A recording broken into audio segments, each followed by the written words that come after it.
तीन भुवन में सार, वीतराग विज्ञानता, शिव स्वरूप शिवकार, नमहु त्रियोग संहारी के। कल से हमने पंडित दौलत राम जी द्वारा रचित गागर में सागर तुल्य इस लघु काय ग्रंथ 6 डाला की स्वाध्याय शुरू की है। कल चर्चा हुई थी अपनी कि पहली ढाल में पंडित जी साहब ने वीतराग विज्ञानता को नमस्कार करके संसार की 4 गतियों में जीव कैसे कैसे दुख पाता है, इसका बहुत भाववाही विवेचन किया है। और आपको पता होगा कि ये पहली ढाल में जो भी विवेचन आया है, स्वामी कार्तिकेयन प्रेक्षा नाम का अपने यहां पर एक ग्रंथ है,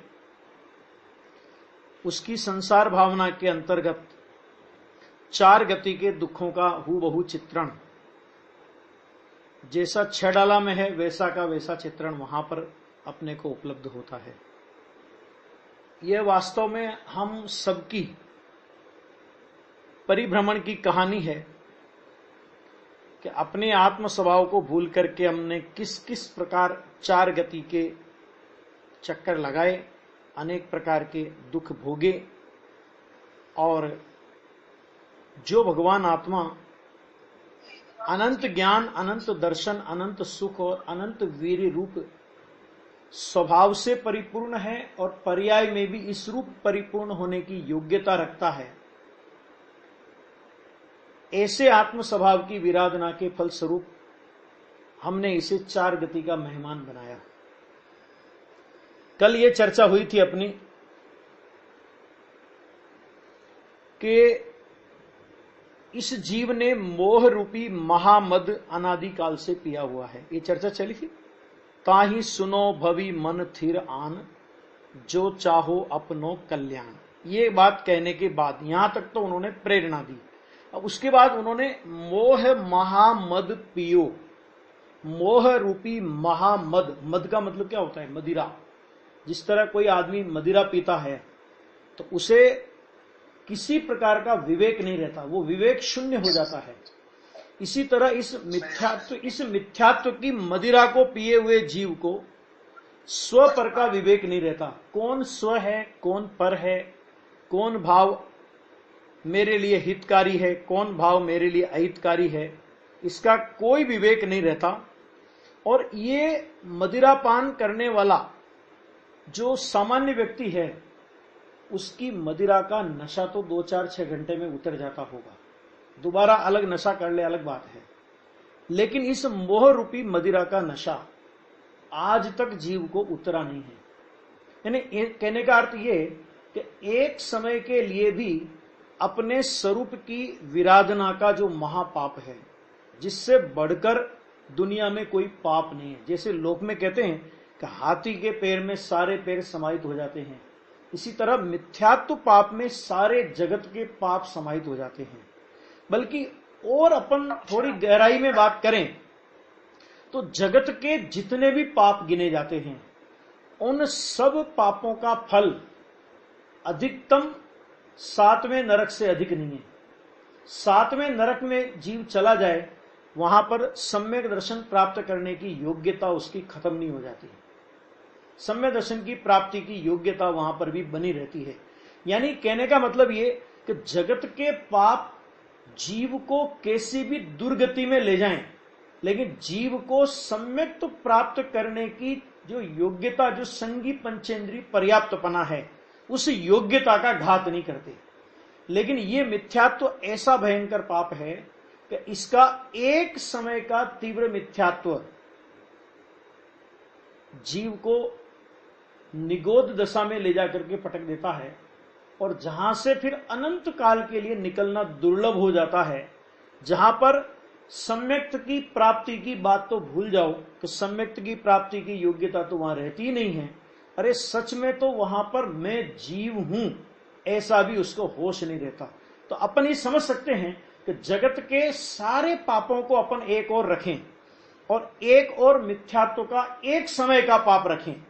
मैं तो इसके लिए दूसरी बात भी कहता हूं कि पंचम काल के सभी जीवों के जितने पाप हो सकते उनको आप एक तरफ रखो और एक समय के तीव्र मिथ्यात्व के पाप को एक और रखो, तो वो एक समय का पाप उससे बढ़ जाएगा। पंडित टोडरमल जी ने भी यहां तक लिखा मोक्षमार्ग प्रकाशक में कि ये मिथ्यात्व का पाप इतना भयंकर है कि इससे जीव को नरक निगोद आदि पर्याय प्राप्त होती है। यानी मिथ्यात्व का सीधा फल निगोद है, और जहां पर जीव को अपने आत्म स्वभाव की बात सुनने की बात तो बहुत दूर, समझने की बात तो बहुत दूर, लेकिन मैं आत्मा हूं ऐसा ना तो वो स्वीकार कर सकने की योग्यता रखता है और ना जगत के कोई जीव उसे आत्मा मानने के लिए तैयार है। ये जो जितने जमीकंद वगैरह में एक इंद्रिय जीव होते हैं, आज अपन जैन लोगों को भी ये बात समझाने का प्रयत्न करें कि आलू आदि के एक राई के बराबर टुकड़े में असंख्यात औदारिक शरीर और एक एक शरीर में तीनों काल में जितने जीव सिद्ध हुए उससे अनंत गुणे जीव एक शरीर में विद्यमान है। तो आज अपन लोगों को भी ये बात मानने में थोड़ा पसीना उतरेगा। ये विचार करने की बात है कि ऐसा क्यों हुआ, क्योंकि उन्होंने अपने स्वरूप की तीव्र विराधना का महापाप किया। और अपन लोग भी देखो, एक बात और है कि बहुत नित्य निगोदिया के जीवों को तो ऐसा अवसर ही नहीं मिला, और बाकी संगी पंचेंद्री तक में अपन लोग आए सारी गतियों को पार करते हुए। आज अपन संगी पंचेंद्री पर्याय को प्राप्त हुए हैं, और हमारा सौभाग्य है कि अपन लोगों को वीतरागी देव शास्त्र गुरु का योग बना है। और विशेष रूप से पंचम काल में इस वीतरागी तत्व ज्ञान का स्पष्टीकरण करने वाले गुरुदेव का योग अपने को मिला। और ऐसे अवसर में भी यदि हम अपने आत्म स्वभाव को नहीं पहचान पाए और इस मोह रूपी महामद का पान नहीं करें, पान करना नहीं छोड़ें, तो समझ लीजिए फिर हम अपना जीवन हार करके चले गए।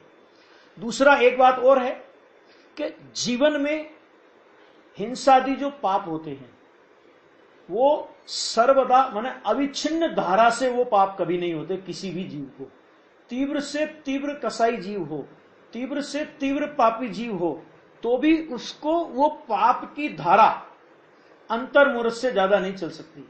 निगोद से लगा करके जितने मिथ्या दृष्टि जीव हैं उन सभी जीवों के क्षण में कसाय की मंदता का परिणाम और क्षण में कसाय की तीव्रता का परिणाम आता है। माने धारावाही रूप से वो पाप के परिणाम जीव को जीवन में कभी नहीं चलते, बीच बीच में उसमें ब्रेक आता है। लेकिन ये मिथ्यात्व तो ऐसा भयंकर पाप है कि इसमें आज तक अनादि से लेकर आज तक एक समय के लिए भी ब्रेक नहीं आया। किसी कारणवश प्रसंगवश जीव हिंसादि पापों से निवृत्त हो जाता है, बाहर में हिंसादि पापों का त्याग करता हुआ दिखाई देता है, लेकिन आज तक भगवान के समो शरण में अनंत बार गया, अनंत बार द्रव्यलिंग दशा धारण की, 9वें ग्रेवक तक होकर के चला आया, लेकिन ये मिथ्यात्व की महामदिरा का पान करना इसने छोड़ा नहीं। इसलिए यहां पर पंडित जी साहब ने उस बात को बहुत गंभीरता से अपने सामने रखा है कि इस मिथ्यात्व के फल को सबसे भयंकर जान करके, माने एक समय के मिथ्यात्व में हमें अनंत काल तक संसार में डुबोने की ताकत है। पाप का फल 7वें नरक आएगा तो 7वें नरक की आयु की मर्यादा है, और वो मर्यादा 33 सागर से ज्यादा नहीं है। लेकिन मिथ्यात्व के पाप की कोई मर्यादा नहीं, वो इतना भयंकर पाप है कि हम एक बार अगर उस पाप के फल में निगोद चले गए तो कितने काल बाद वहां से वापस निकलना होगा, इसकी आप और हम कल्पना नहीं कर सकते। इसलिए पंडित जी साहब ने कहा मोह महामद पियो। कब से पियो? तो उन्होंने कहा अनादि। ये अपने सकल गे ज्ञायक तद्पि की स्तुति बोलते हैं, उसमें भी ये बात बहुत अच्छी तरह से आती है कि मैं भ्रम्यो अपन को विसरी आप, अपनाए विधि फल पुण्य पाप, निज को पर को करता पिछान, पर में अनिष्टता इष्ट ठान।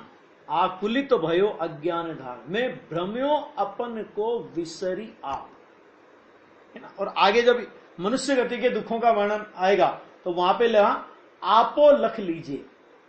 बहुत जगह इस तरह का शब्द प्रयोग पंडित जी साहब ने किया है।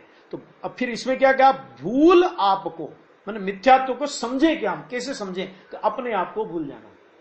और लोक में दूसरे को भूल जाए, दूसरे के बारे में किसी को याद नहीं रहे, उसे पागल नहीं कहा जाता।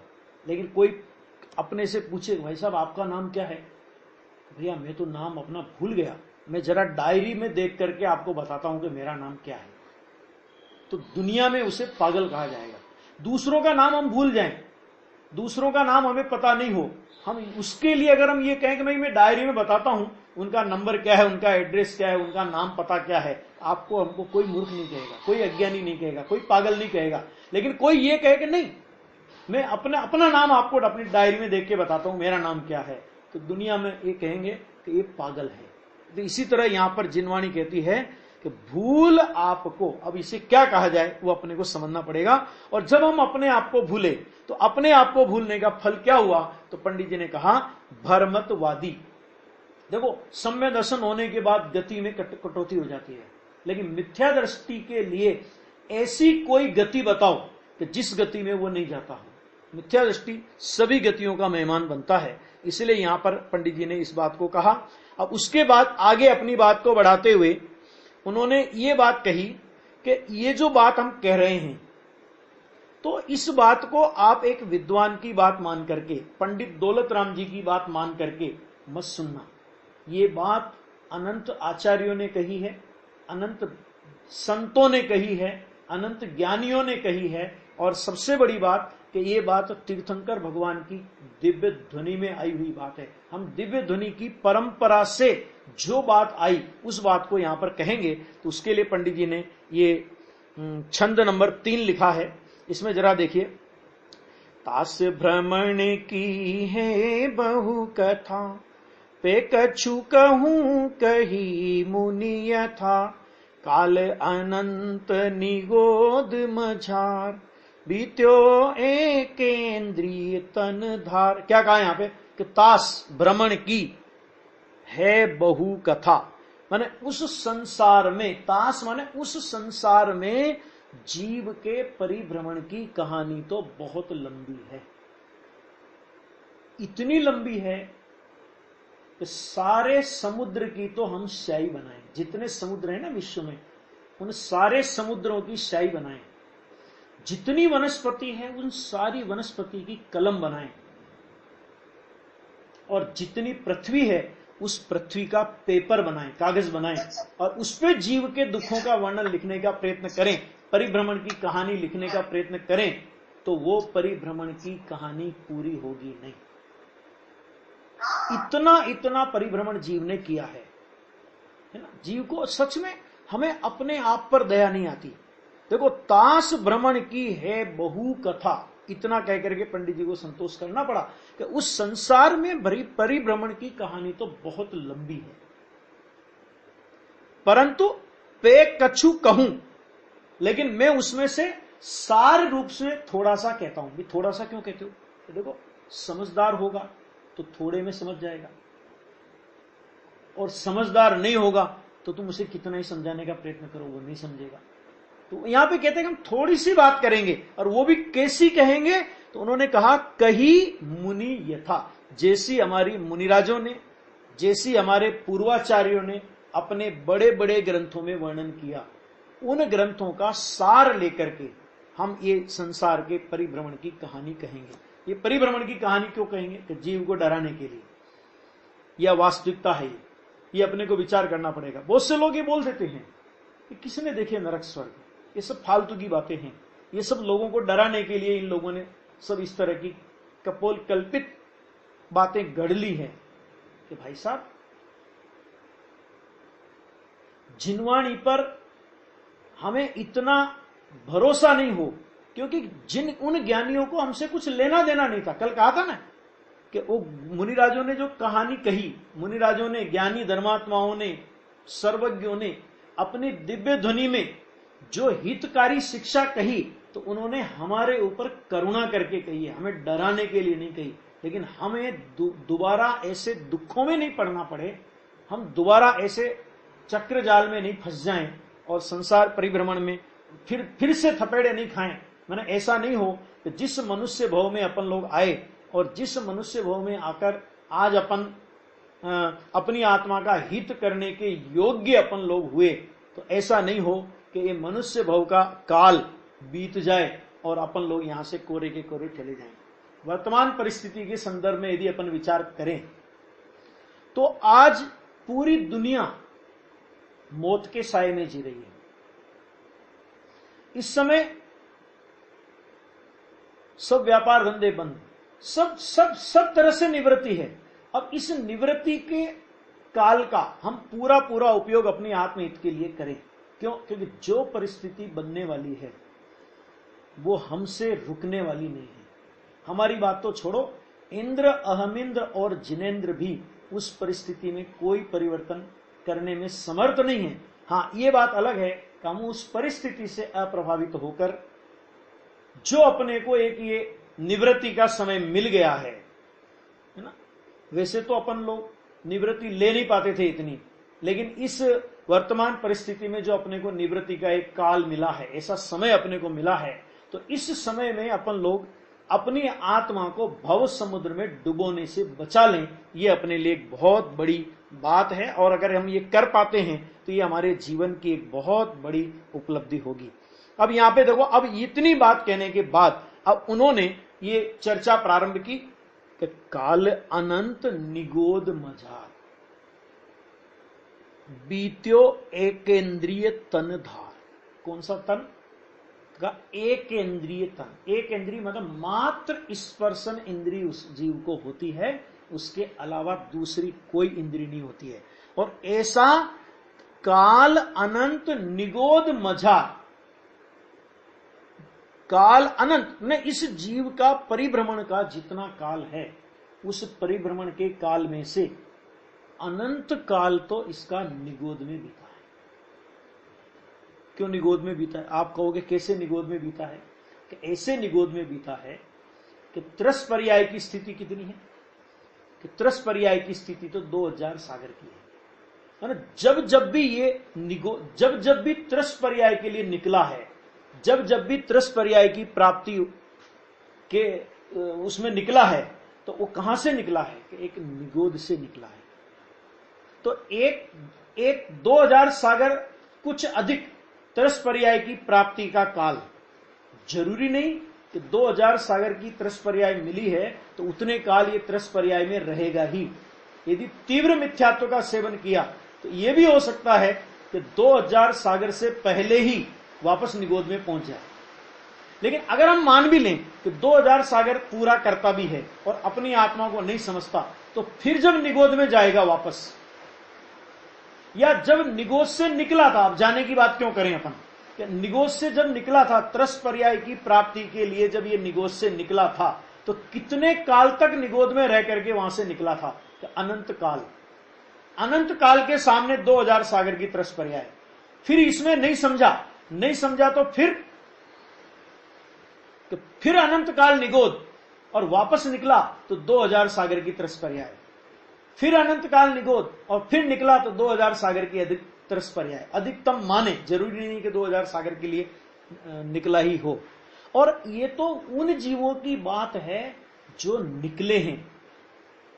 ऐसे भी बहुत से जीव हैं कि जो अनादि काल से लेकर आज तक निगोद की दशा से बाहर निकले ही नहीं।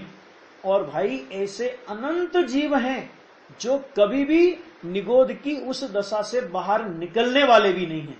जब हम उस परिस्थिति को अपने सामने रखते हैं तब अपन लोग कितने भाग्यशाली हैं। पंडित जी ने आगे लिखा है त्रस पर्याय का, जहां वो वर्णन करेंगे तो वहां पर उन्होंने ये बात कही कि एक त्रस पर्याय की प्राप्ति होना ये चिंतामणि रत्न के समान दुर्लभ है। चिंतामणि रत्न का मतलब ये होता है कि एक देव अधिष्ठित पत्थर होता है कि जिसके सामने जो चिंतन करो वो मिले।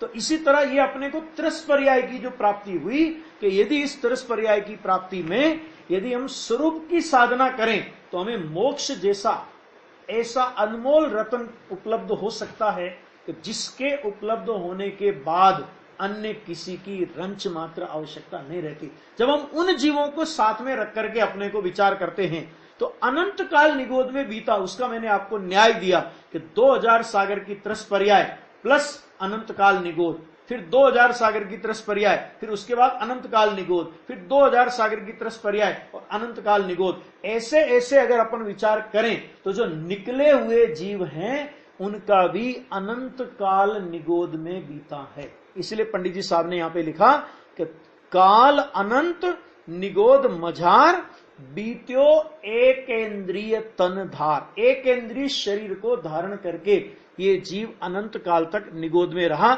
जिसकी चर्चा अभी अपन ने की कि निगोद के जीव को तो दुनिया जीव मानने के लिए तैयार नहीं है। उसका एक बहुत बड़ा कारण है कि आज अपने को सारे योग मिले हैं। आज अपने को देवशास्त्र गुरु, विश्व में जैसे उत्कृष्ट देवशास्त्र गुरु अपने पास हैं वैसे उत्कृष्ट देवशास्त्र गुरु, अरे सच में देवशास्त्र गुरु ही किसी के पास नहीं है। उत्कृष्ट और जगन्य की बात तो क्या करें, सच में देवशास्त्र गुरु ही हमको मिले हैं। हमारे अलावा माने अपने दर्शन के अलावा, दिगंबर दर्शन के अलावा सच में किसके पास देवशास्त्र गुरु हैं। तो ऐसे देवशास्त्र गुरु का योग मिलने पर भी और पंचम काल में चिंतामणि रत्न जैसा गुरुदेव का योग मिलने पर भी यदि ये काम नहीं किया तो जीव कहां जाकर के पड़ेगा, इसका कोई अता पता नहीं चलेगा। इसलिए यहां पर पंडित जी साहब ने आगे कहा कि देखो एक इंद्रिय, क्यों कि भाई उन्होंने ऐसा योग मिलने पर भी अगर अपन अपनी आत्मा के स्वरूप को स्वीकार नहीं करें, अपनी अस्थि को कबूल नहीं करें, मैं हूं, खाली धारणा ज्ञान से स्वीकार करने की बात नहीं है, खाली विकल्प से स्वीकार करने की बात नहीं है, ये आत्म अनुभव पूर्वक, स्व संवेदन पूर्वक उस आत्म स्वभाव को स्वीकार करने की बात है। अगर हम ये काम नहीं करते हैं तो आचार्य भगवान कहते हैं कि भैया जब तुम यहां पर जीव हो और तुम अपने को स्वीकार नहीं करते हो तो ऐसी जगह जाना पड़ेगा जहां तुम्हारी अस्थि तो होगी लेकिन तुम भी अपनी अस्थि को स्वीकार करने लायक नहीं रहोगे और जगत के कोई जीव तुम्हारी अस्थि को स्वीकार नहीं करेंगे। इसलिए अगर अपने को अवसर मिला है तो जैसे वो एक अष्टपाउड़ के अंदर एक बहुत अच्छा उदाहरण दिया कि जैसे सुई में डोरा पिरो लिया तो वो सुई गुमेगी नहीं, और यदि सुई में डोरा नहीं पिरोया तो वो सुई गुमे बिना रहेगी नहीं। इसी तरह हमें अपनी आत्म परिणति में भेद ज्ञान रूपी डोरा, स्व संवेदन रूपी डोरा, आत्मा के अस्तित्व को स्वीकार करने रूपी डोरा यदि हमने इस अवसर में पिरो लिया तो पिरो लिया, और अगर ये अवसर चूक गया, और वो अवसर भी कैसा, तो देखो अंधेरी रात्रि में बिजली चमकी और उतनी देर में अगर हमने सुई में डोरा पिरो लिया तो पिरो लिया, वरना अंधेरी रात फिर आने वाली है। इसी तरह ये स्थावर माने एक इंद्रिय आदि असंगी पंचेंद्रिय तक की दशाओं में तो ये काम हो नहीं सकता था। संगी पंचेंद्रिय दशा आज अपने को मिली है तो अपन ये काम कर सकते हैं। इसलिए यहां पर अपने को प्रेरणा देते हैं पंडित जी, ये बात बता करके कोई डराने की बात नहीं करते लेकिन प्रेरणा देते हैं। कैसा है वो जीव कि एक श्वास में 8-10 बार, सबसे बड़ा जो दुख है जीव को वो काय का दुख है। आज सारे लोग क्यों डरे हुए हैं, आज सारी सरकारें क्यों डरी हुई है, आज पूरा देश नहीं पूरा विश्व किस बात से डरा हुआ है, जन्मने से नहीं मरने से डरता है। तो यहां पर आचार्य कहते हैं कि भाई एक मरण, अच्छा एक ये जो मरण अगर मान लीजिए इस बीमारी से या किसी परिस्थिति से जीव का मरण होता है, एक ही बार मरण होगा, दूसरी बार तो इस परिस्थिति से मरण नहीं होने वाला। तो जब एक बार के मरण से बचने के लिए हम इतने सावधान हैं, और वो भी इस जीवन में अब मरण आएगा ही नहीं, ये बात भी नहीं है, आज नहीं 10 साल बाद, 10 साल बाद नहीं 20 साल बाद, ये परिस्थिति तो जीवन में घटने वाली है। लेकिन एक बार का मरण जब हमें इतनी गंभीरता में ला करके खड़ा कर देता है तो हम हर तरह से सावधान रहते हैं, सचेत रहते हैं तो यहां पर कहते हैं कि जिस परिस्थिति में हम रह करके आए उस परिस्थिति में हमने एक श्वास लेने में जितना काल लगता है उतने काल में तो 18 बार जन्म मरण के दुख भोगे। तो समझो कि एक श्वास जितने काल में 18 बार जन्म मरण के दुख भोगे, तो आप उसको मिनट में लगा लो, आप उसको घंटे में लगा लो, आप उसको दिन में लगा लो, आप उसको वर्ष में लगा लो, तो हमने कितने कितने जन्म मरण के कष्ट निगोद दशा के अंदर भोगे हैं, उसकी हम और आप कल्पना नहीं कर सकते। शास्त्रकार ये कहते हैं कि सिद्धों का अनंत सुख और निगोदिया का अनंत दुख, मतलब दोनों के सुख और दुख में अनंतता है। सिद्धों के सुख की वो अनंतता है कि सारे विश्व के त्रिकालवर्ती पुद्गल परमाणु जो शब्द रूप परिणमित हो जाएं,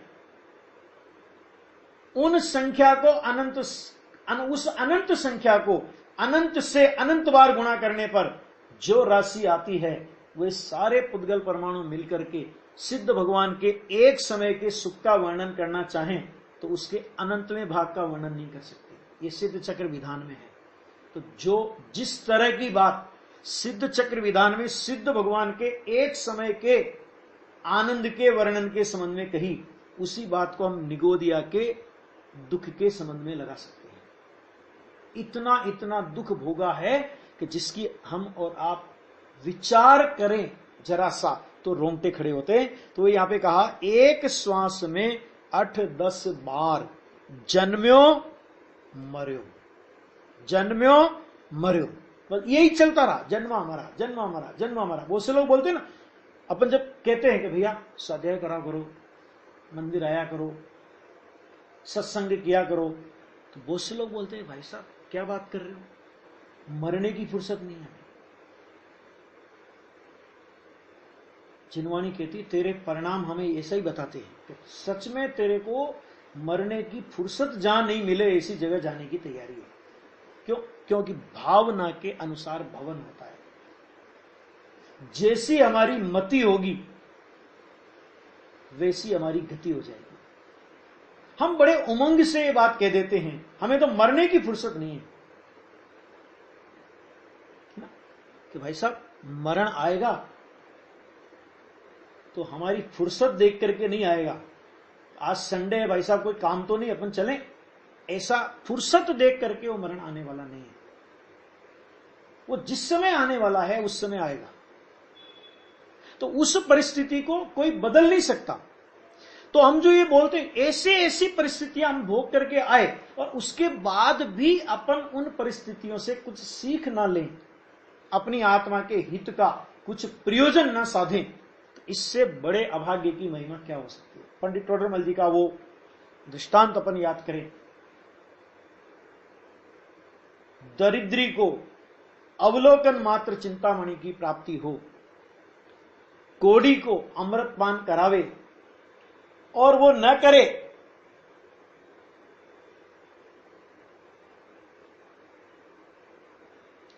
तो उसके अभाग्य की महिमा हमसे नहीं हो सकती। पंडित जी साहब ने ये बात कही, उसके अभाग्य की महिमा हमसे नहीं हो सकती। तो उसी तरह यहां पर पंडित जी कहते हैं कि अगर ये अवसर तूने खो दिया तो तेरे अभाग्य की महिमा हमसे नहीं हो सकती। दरिद्री का और कोड़ी का जो दृष्टांत उन्होंने दिया उसके पीछे बहुत मर्म है, और वो मर्म यह है कि दरिद्री किसे कहा और कोड़ी किसे कहा कि जिसे आज तक कभी त्रस पर्याय की प्राप्ति नहीं हुई, पहली बार जो त्रस पर्याय में आया है, ऐसे जीव को उन्होंने दरिद्री कहा है। माने आज तक उसे मिला ही नहीं तो उसे दरिद्री कहा। और जो त्रस पर्याय में आया, भगवान के समूह शरण में अनंत बार गया और वहां से भी कोरा का कोरा आ गया,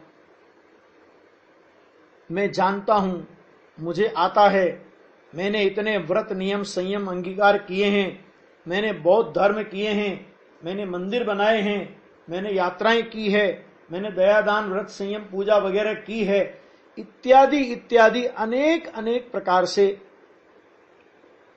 जो इस दंभ में रहता है, धर्म करने के दंभ में रहता है, पंडित जी साहब ने उसको कोढ़ी कहा है कि तेरे को क्षयोपशम ज्ञान का कोड और तेरे को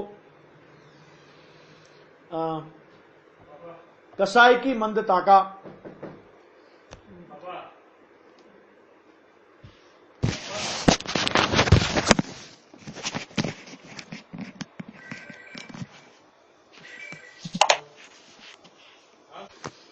तो ऐसे जीव को उन्होंने कोढ़ी कहा है। वास्तव में विचार करने की बात यह है कि अपन लोग किस श्रेणी में आते हैं, और यदि इन दोनों श्रेणियों से अपने को निकलना है तो अपने को ये आत्महित का प्रयोजन साधने वाला कार्य करना पड़ेगा। यहां पर पंडित जी साहब ने इसीलिए कहा कि एक श्वास में 8-10 बार जन्म्यो मर्यो भर्यो दुख भार, निकसी भूमि, माने निगोद से निकला तो क्या हुआ, भूमि माने पृथ्वी कायक हुआ, जल कायक हुआ, अग्नि कायक हुआ, वायु कायक हुआ और प्रत्येक वनस्पति कायक हुआ। देखो निगोद होता है ना, वो निगोद साधारण वनस्पति के अंतर्गत आता है, और निगोद साधारण वनस्पति में आता है, और ये सामान्य जो वनस्पतियां अपने को दिखती है ये सब प्रत्येक वनस्पति में आती है। तो इस प्रकार निगोद से निकल करके यह जीव एकेंद्रीय स्थावर पर्यायों को प्राप्त हुआ। देखो एक चीज इसमें और समझने की है जरा स्पष्टीकरण के लिए, कि ये वर्णन का क्रम है। ये जो क्रम है ना, ये क्रम वर्णन का है। इसी क्रम से जीव निगोद से निकल करके इन पर्यायों को प्राप्त करे ऐसा कोई नियम नहीं है, लेकिन एक वर्णन करना है। तो जीव दुख में से निकला और दूसरे दुख में आ पड़ा, ये बताने के लिए उन्होंने ये बात वास्तव में की है। नहीं तो ऐसा भी उदाहरण शास्त्र में आता है कि भरत चक्रवर्ती के 923 पुत्र निगोद से एक पर्याय बीच में धारण की और भरत चक्रवर्ती के पुत्र हुए, और उसके बाद उन्होंने बाकी कोई पर्याय धारण नहीं की और सीधे भगवान आदिनाथ प्रभु के समो शरण में पहुंच करके उन्होंने केवल ज्ञान को उसी भव में प्राप्त किया।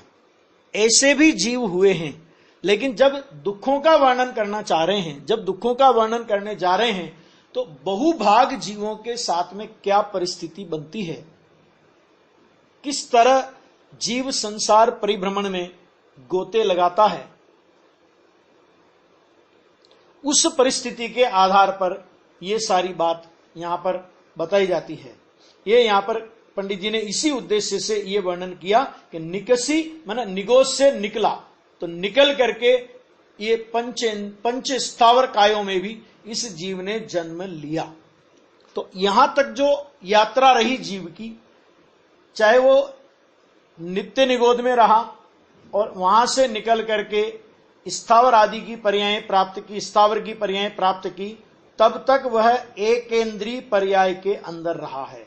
और एकेंद्रीय पर्याय के अंदर रहने के बाद जब कभी बहुत भाग्य के उदय से त्रस पर्याय की प्राप्ति हुई, तो उस त्रस पर्याय की प्राप्ति की क्या व्यवस्था हुई, उस त्रस पर्याय की प्राप्ति के लिए यहां पर अपने सामने पंडित जी साहब ने जो चित्रण किया है, आज अपन उस चित्रण की चर्चा करके फिर अपनी स्वाध्याय को कल के सेशन में लेंगे। तो देखो यहां पे गाथा पढ़ते हैं, दुर्लभ लही जो चिंतामणि, त्यों पर्याय लही त्रस तणी, लट पिपील अली आदि शरीर, धर धर मर्यो सही बहु पीर। यहां पर चिंतामणि रत्न के समान दुर्लभ लही जो चिंतामणि, मैंने जिस तरह चिंतामणि रत्न की प्राप्ति बहुत दुर्लभता से होती है, उसी प्रकार तरस की पर्याय बहुत दुर्लभता से प्राप्त होती है। विशेष चर्चा तो कल करेंगे, लेकिन इतना समझो कि लट माने 2 इंद्री, पिपिल, अली आदि माने 2, 3 और 4 इंद्री की पर्याय। अभी तक सम्य दर्शन की प्राप्ति की योग्यता वाली ये पर्याय नहीं है, लेकिन इस पर्याय के प्राप्त होने पर भी जो नित्य निगोध का एक कलंक जीव पर लगा हुआ था कि ये जीव नित्य निगोदिया है, तो वो नित्य निगोदिया का कलंक इस जीव का मिट गया। कहने का मतलब ये कि अगर ये जीव इन पर्यायों को प्राप्त करके फिर निगोध चला जाता है तो वो इतर निगोध कहलाता है, ना कि नित्य निगोध कहलाता है। तो नित्य निगोध में से ये जीव निकल गया, जबकि जिसकी हमने चर्चा की थी कि बहुत से ऐसे जीव हैं जो आज तक निगोध से निकले नहीं, और बहुत से ऐसे जीव हैं जो अनंत काल में कभी निगोध से निकलेंगे भी नहीं। जब उस दृष्टि से हम विचार करते हैं तो लट की पर्याय प्राप्त होना माने 2 इंद्रिय जीव की तरस पर्याय की प्राप्ति भी चिंतामणि रत्न के समान अपने को दुर्लभ दिखाई देगी। लेकिन उस पर्याय को प्राप्त करके भी धर धर मर्यो सही बहु पीर। इसी गाथा पर, इसी छंद पर अपन कल की स्वाध्याय में विस्तार के साथ में थोड़ी और चर्चा आगे बढ़ाएंगे। अभी की बात यहीं विराम देते हैं।